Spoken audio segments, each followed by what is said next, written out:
asal pertanggungan dalam Undang Nomor 2 2017 ini bukan pertanggungan pidana. Perlu kita ketahui bersama bahwa bukan pertanggungan pidana, tapi pertanggungan secara perdata paling utama itu. Kenapa? Karena tujuan dibuatnya Undang-Undang Jasa Konstruksi yang baru ini adalah untuk asas manfaat, ya, bukan untuk menjebloskan orang dalam penjara, bukan. Putus ya 4 orang, tapi pertimbangan hukum majelis hakim supaya menarik lagi untuk mempertanggungjawabkan atau kepada 7 orang pihak dimaksud. Nah, tidak enak juga saya buka nama-nama orang tersebut di Suara Fakta Hukum.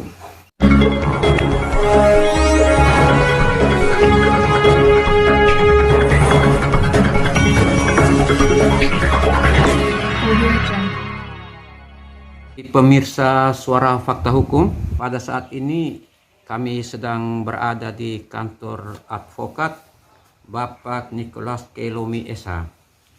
Seperti diketahui, Bapak Niko ini adalah kuasa hukum dari Hamka Jalil, konsultan pengawas pada pekerjaan Rumah Sakit Pratama Boking, Kabupaten Timur Tengah Selatan.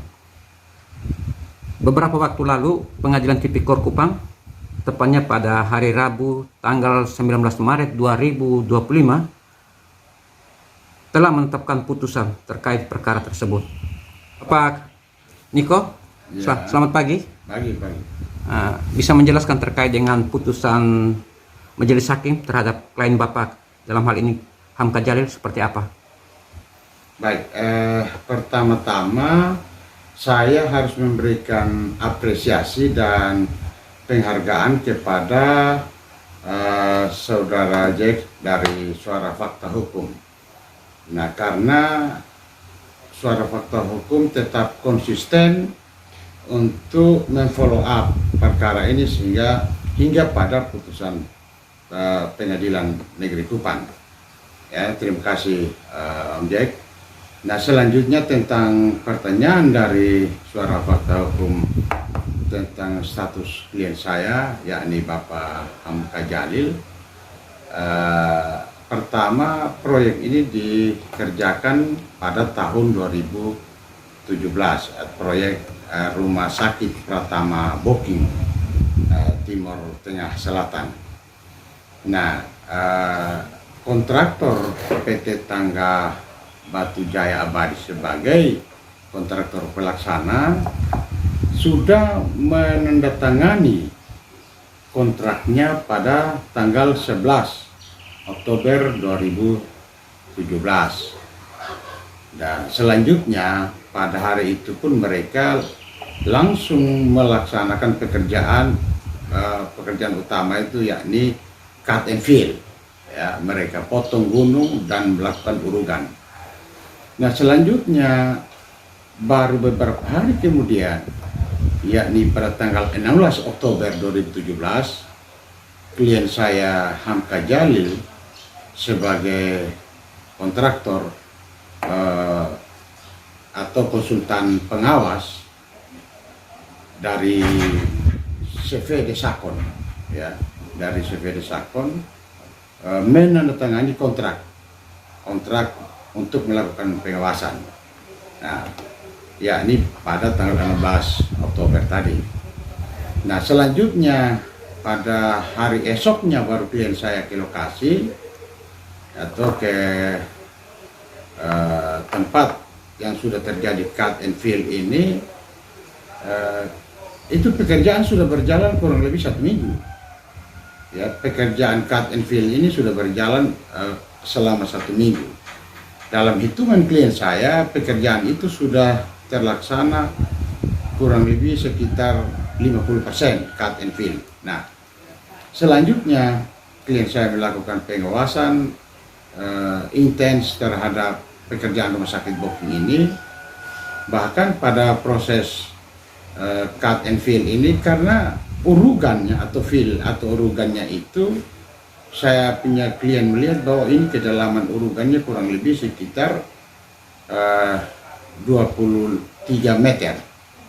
Nah, sedangkan saat itu kehadiran klien saya baru dalam tahap urugannya kurang lebih 12 meter. Nah, selanjutnya klien saya menanyakan kepada kontraktor atau pimpinan proyek yang ada di lokasi saat itu, loh, kenapa tidak bangun dahulu dinding penahan tanah? Ya, kenapa tidak bangun dulu dinding penahan tanah? Selanjutnya dijawab oleh kontraktor atau pimpinan proyek itu bahwa dalam RAP tidak ada dinding penahan tanah, atau dalam BOQ-nya tidak ada dinding, tidak ada harga nilai dari dinding penahan tanah, tidak ada uangnya di situ. Nah, tapi klien saya tetap bertahan. Itu wajib itu, kalau tidak bisa, kalau pekerjaan ini urugan ini tidak dilakukan dinding penahan tanah, saya akan bersurat kepada PPK. Ya. Nah, selanjutnya klien saya bersurat kepada PPK dan juga tembusan kepada Dinas PRKP, Perumahan Rakyat, Dinas Perumahan Rakyat, dan juga kepada kepala daerah sebagai tembusan agar dilakukan atau dibuatkan dinding penahan tanah. Namun hasilnya itu tidak direspon dengan alasan bahwa itu akan dilakukan, dinding penahan tanah itu akan dilakukan pada tahun berikutnya, akan dianggarkan pada tahun 2018. Nah, namun faktanya 2018 pun tidak dilakukan pembangunan dinding penahan tanah. Nah, selanjutnya klien saya tetap melakukan teguran, terutama terhadap pada saat dilakukan pemadatan. Ya, klien saya sampaikan kepada pimpinan proyek Pak Arif Abimanyu ini supaya dilakukan pemadatan secara baik. Ya, tapi juga kembali dipersoalkan tentang dalam RAP atau BOQ-nya tidak ada uang, tidak ada nilai uang disebutkan di situ, sehingga keberatan klien saya mencantumkan dalam buku tamu proyek. Tapi dia tetap memaksa kalau dapat dilakukan pemadatan. Nah, karena tekanan dari klien saya kepada pimpinan proyek, sehingga tanpa biaya pun kontraktor menghadirkan fibro, dan ada video, ada foto semua fibro di lokasi, ada sementara melakukan pemadatan. Nah, memang terlambat pemadatan, karena terlambat juga klien saya sampai ke lokasi untuk melakukan teguran itu, karena terlambat dari tentang kontrak tadi. Nah, selanjutnya pekerjaan dilakukan secara baik kalau menurut data-data atau gambar yang klien kami tunjukkan dalam persidangan. Ya, laporan progresnya itu disampaikan secara baik pada tiap bulan, ya, tiap minggu. Nah, dan pada saat dia sudah membuat laporan progres dan melaporkan kepada PPK meminta tim dari PRKP, Dinas PRKP SOE TTS, untuk melakukan verifikasi sesuai tidak hasil dari laporan progres dari klien saya sebagai konsultan pengawas dengan visi. Dan itu dilakukan verifikasi, bukan sesudah saya klien laporkan progres baru tidak dilakukan verifikasi. Tapi PPK meminta tim dari PRKP Kabupaten TTS untuk melakukan verifikasi sesuai tidak antara laporan progres dan visi. Dan dalam persidangan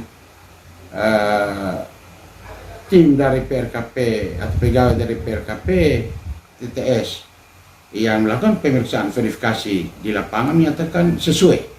Nah, selanjutnya juga dalam pekerjaan itu klien saya juga memang dalam kontraknya disebutkan, kontrak klien saya disebutkan bahwa klien saya akan mengajukan 3 orang ahli untuk melakukan penilaian di lapangan untuk membantu klien saya. Nah, namun faktanya klien saya, ahli-ahli yang dimaksud atau 3 nama yang terdapat dalam kontrak itu tidak pernah datang ke lokasi, sehingga klien saya, karena dia juga seorang sarjana teknik, dia juga punya sertifikasi untuk menilai bangunan, maka dia lakukan penilaian sendiri, melakukan penilaian sendiri. Nah, berdasarkan kontraknya juga adalah kontrak lump sum. Jadi klien saya bekerja dengan kontraknya kontrak lump sum.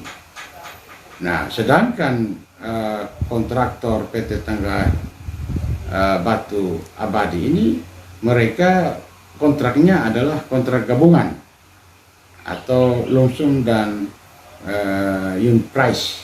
Nah, selanjutnya pada pekerjaan sudah dilakukan dan selesai, maka dilakukanlah PHO tanggal 13 Maret 2018. Ya, PHO-nya 13 Maret dari 2018, dan tim yang melakukan PHO itu tim-tim yang layak juga untuk melakukan penilaian itu.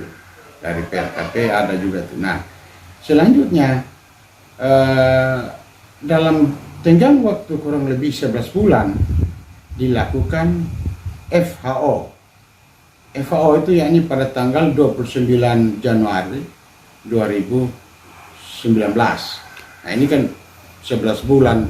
11 bulan yang dimaksud tadi dari masa PHO ke masa FHO ini adalah kalau masih pakai aturan yang lama tentang jasa konstruksi, itu disebut dengan masa pemeliharaan.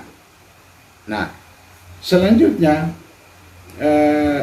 terikatnya klien kami dalam pekerjaan ini adalah karena mengacu pada Undang-Undang Nomor 2 Tahun 2017 tentang jasa konstruksi. Nah, itu yang jadi dasar, yang mana dalam Undang-Undang Jasa Konstruksi tersebut ada masa pertanggungan. Ya, masa pertanggungan artinya sesudah masa PHO, masa FHO, selanjutnya tidak selesai di situ. Kalau pakai aturan yang lama, Undang-Undang Jasa Konstruksi yang lama, dia tidak selesai di situ, maka pakai undang-undang yang lama, maka para PHO, jeda waktu antara PHO dan FHO itu atau masa pemeliharaan, kalau ada kerusakan-kerusakan, maka harus menjadi tanggung jawab dari kontraktor atau baik dari itu dari konsultan pengawas maupun dari kontraktor yang mengerjakan bangunan itu. Nah, sesudah masa pemeliharaan itu tidak ada lagi pertanggungan, artinya selesai. Sehingga banyak yang kita lihat, ada beberapa bangunan, ada jembatan, ada bangunan rusak. Kalau sudah selesai masa FHO, maka kontraktor tidak dibebani lagi untuk menanggung atau mengganti kerugian, mengganti kerusakan yang terjadi. Nah, bedanya dengan Undang-Undang Jasa Konstruksi Nomor 2 Tahun 2017 ini, di situ ada masa pertanggungan. Sesudah selesai FAO, maka ada 10 tahun. Nah, dalam waktu 10 tahun masa pertanggungan ini, kontraktor, konsultan perencana, konsultan pengawas harus bertanggung jawab, masih diberi tanggung jawab untuk melakukan pembiayaan manakala terjadi kerusakan. Nah, artinya bahwa perkara ini mestinya harus benar-benar tunduk pada Undang-Undang Nomor 2 Tahun 2017, karena hanya di situ yang ada masa pertanggungan. Dan masa pertanggungan dalam Undang-Undang Nomor 2 2017 ini bukan pertanggungan pidana. Perlu kita ketahui bersama bahwa bukan pertanggungan pidana, tapi pertanggungan secara perdata paling utama itu. Kenapa? Karena tujuan dibuatnya Undang-Undang Jasa Konstruksi yang baru ini adalah untuk asas manfaat, ya, bukan untuk menjebloskan orang dalam penjara, bukan. Sasaran utamanya dari terbitnya Undang-Undang 2 Tahun 2017 tentang jasa konstruksi adalah untuk memberikan manfaat terhadap bangunan ataupun apa saja dalam jasa konstruksi, kepada manfaat kepada masyarakat sebagai pengguna. Nah, artinya masyarakat yang menikmati benar merasakan manfaat dari adanya bangunan tersebut. Nah, namun faktanya putusan majelis hakim tidak sedikit pun menyentuh tentang Undang-Undang Jasa Konstruksi. Padahal sesungguhnya mereka ini pelaku jasa konstruksi yang harus dilindungi oleh Undang-Undang Jasa Konstruksi. Nah, sanksi yang paling berat dalam undang-undang jasa konstruksi itu adalah sanksi administrasi. Paling beratnya adalah dia di perusahaannya di blacklist saja, tidak ada sanksi pidana di situ. Nah, jadi begitu pula tentang saya punya klien tidak menghadirkan 3 orang ahli sesuai kontraknya dalam pekerjaan atau pengawasan pekerjaan rumah sakit Bokeng ini. Nah, kalau berangkat dari kontrak klien saya, ini kontrak lumsum, yang dinilai paling utama itu adalah output atau hasil dari pekerjaan itu. Nah, kalau kita bicara tentang kontrak lumsum, hasil yang dicapai, yang diperoleh, nah, hasilnya bahwa sangat maksimal pekerjaan itu, mulai dari laporan progres, saya ingin lakukan pengawasan, saya ingin lakukan teguran, saya ingin lakukan.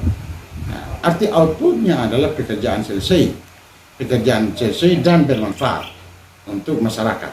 Nah selanjutnya pada tahun berikut terjadi kerusakan bangunan. Ya, sesudah masa PHO, FAO ini terjadilah kerusakan bangunan. Mereka ini ditarik untuk mempertanggungjawabkan kerusakan itu hanya karena undang-undang jasa konstruksi. Yang perlu saya ingatkan itu lagi, bukan karena undang-undang korupsinya, karena undang-undang jasa konstruksi yang mengenal ada masa pertanggungan. Nah, memang benar bahwa pada saat putusan kemarin, yang putusan tanggal 19 Maret yang lalu, klien kami hanya dijatuhi hukuman 1,1 tahun dan 6 bulan. Ya, 1 tahun 6 bulan dengan dendanya senilai uang yang tercatat dalam kontrak kerja dia, 181 juta, dan itu uang pengganti. Itu uang penggantinya 181 juta. Nah, artinya bahwa selama klien saya melaksanakan tugas pengawasan di rumah sakit Bokeng ini, sama sekali dia tidak mendapatkan apa-apa nih. Sedangkan perkara ini, pekerjaan ini sudah dilaksanakan, sudah dilakukan FAO dan PHO dan FAO. Berarti uang itu pun dianggap sebagai pengembalian kerugian negara yang 181 juta. Artinya kasihan, sangat disayangkan. Nah, makanya saya bilang itu hari bahwa kedepannya kalau ada proyek pun pasti kontraktor takut kerja, terus kerja capek-capek tapi tidak dihargai, malah hak yang menjadi haknya pun diambil dan disita sebagai penggantian kerugian negara. Nah, jadi total kerugian negara seluruhnya kalau menurut majelis hakim dalam pertimbangan kemarin itu adalah 15 miliar. Jadi pertanggungan terhadap 15 miliar ini tidak dilakukan kepada kontraktor direktur utama, tapi dibebankan kepada pihak yang menjadi wakil dari atau kepala cabang dari PT Tangga Batu Jaya Abadi yang di Soe, ya, kepala cabang NTT yang melaksanakan dengan total 15 miliar tadi itu. Nah, jadi memang artinya sangat disayangkan bahwa putusan itu sama sekali tidak mempertimbangkan tentang undang-undang jasa konstruksi. Nah, kalau bicara seperti tadi saya bilang, bicara undang-undang jasa konstruksi, maka mestinya mereka dikasih kerja kembali. Ya, mereka harus melaksanakan pekerjaan pembangunan itu yang khusus yang rusak mulai dari awal sampai finish dengan biaya sendiri. Itu yang paling utama, dan itu sudah pernah dilakukan oleh kontraktor untuk merenovasi kembali bangunannya dari awal tanpa pakai biaya dari negara ataupun dari daerah dengan menggunakan dana sendiri. Tapi itu pun tidak mendapat tanggapan hingga saat ini. Jadi untuk sementara ya puji Tuhan lah, saya punya klien termasuk mendapat putusan yang paling ringan, 1,6 tahun dengan denda 100 juta subsidiarnya adalah 1 tahun. Subsidiarnya adalah 1 bulan. Sedangkan uang penggantiannya sudah selesai. Klien sudah lakukan itu dan sudah setor ke kas daerah. Jadi sementara begitu. Ya, Nah, Bapak Niko, ya, dalam kasus ini kan seperti diketahui bahwa terdapat 4 orang terdakwa, termasuk klien Bapak ini. ya. Kalau bisa terkait dengan 3 orang seperti apa dalam putusannya? Mungkin Bapak Ya. bisa menjelaskan. Ya, baik. Terima kasih Bapak Jaid. Jadi sesuai pertimbangan hukum majelis hakim, ya, pertimbangan hukum majelis hakim dalam putusan tanggal 19 Maret kemarin itu bukan saja 4 orang ini. Dalam pertimbangan hukum itu majelis hakim menyampaikan dalam putusan bahwa ditarik juga pihak-pihak lain. Ada kurang lebih ada 7 nama yang disebutkan. Ya, ada kurang lebih ada 7 nama pihak atau orang yang disebutkan agar ditarik juga untuk mempertanggungjawabkan terjadinya kerusakan di Rumah Sakit Pratama Booking ini. Nah, itu yang sudah putus ya 4 orang. Tapi pertimbangan hukum majelis hakim supaya menarik lagi untuk mempertanggungjawabkan kepada 7 orang pihak dimaksud. Nah, tidak enak juga saya buka nama-nama orang tersebut di suara fakta hukum. Ya, itu dalam persidangan terbuka untuk umum disampaikan putusan tersebut. Nah, selanjutnya mengenai pihak-pihak lain atau para terdakwa lain seperti seperti konsultan perencana. Ya, konsultan perencana itu dijatuhi vonisnya 3 tahun, tuntutannya 3 tahun, putus 3 tahun. Sedangkan ini PPK itu tuntutannya 1,6 tahun sama di klien saya, tuntutannya sama, cuma putusnya sangat jauh, putusnya adalah 7 tahun.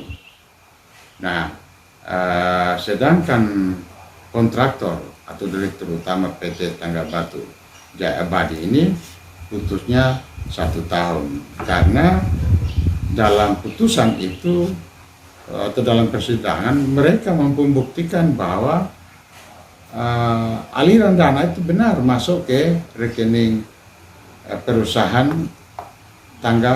PT Tangga Batu Jaya, tapi uang tersebut dikirim lagi atau ditransfer lagi ke rekening salah seorang yang saat ini masih berstatus sebagai saksi, dan itu sudah dihadirkan dalam persidangan juga.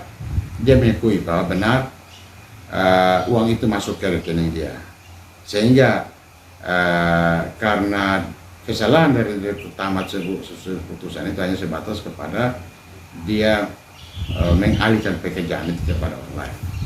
Jadi sebentar, lebih detailnya tentang pertimbangan hukum dari ketiga terdakwa yang lain nanti Pak Jack bisa tanyakan atau bisa konfirmasi ke mereka. Dan yang berikut terakhir saya bilang bahwa dari 4 orang terdakwa ini termasuk klien saya mendapat putusan yang sangat ringan, 1 tahun 6 bulan.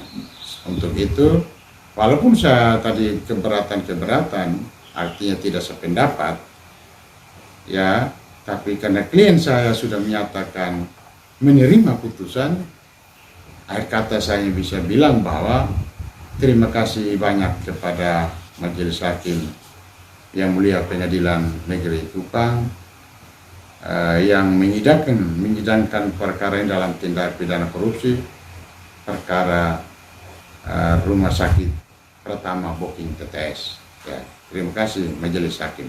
Ya. Terima kasih juga untuk Bapak Jack kepada Suara Fakta Hukum NTT.